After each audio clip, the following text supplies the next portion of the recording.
A company with nearly $200 million in taxpayer-funded contracts accused of racism. The state investigated those accusations and found they were true. WRAL Investigates Ashley Rowe has a timeline that raises serious questions about the complaints, the conclusion, and the cash still flowing to the company.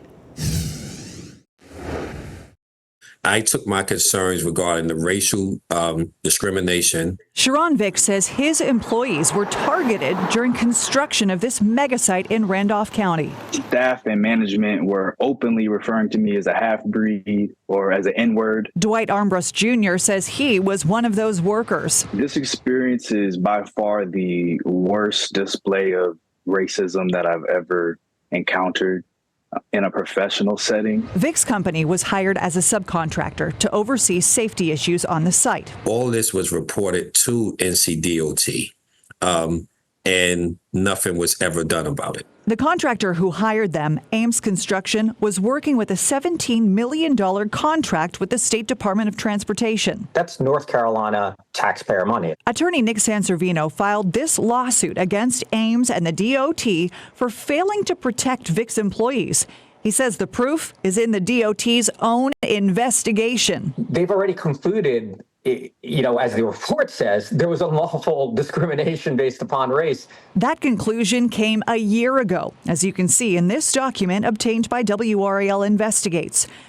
The findings: Ames Construction, acting as an agent for the North Carolina Department of Transportation, racially discriminated against Vick, his company, and his employees.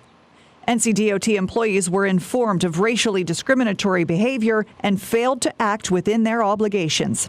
Yet, WRAL Investigates found the state still hasn't taken any action, despite DOT's recommendations to sanction Ames Construction and one of its own employees. It almost seems like it's given them a chance to really just be on super good behavior, and then this will all go away. WRAL Investigates asked the DOT about the lawsuit and received the standard: the NCDOT does not generally comment on active litigation. They didn't answer our other questions, like why are the recommendations taking so long to approve?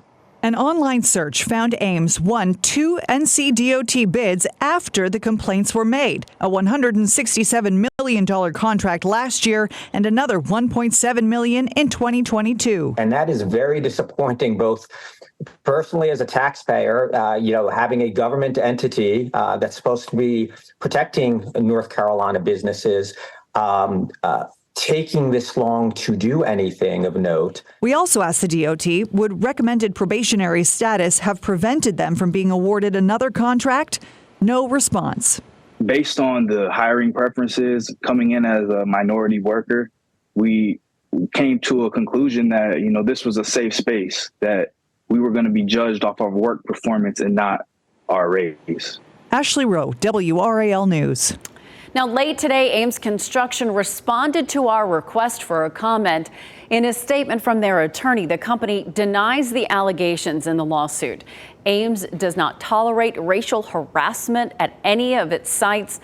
Ames is aware that the NCDOT is conducting an investigation. Ames is fully prepared to cooperate.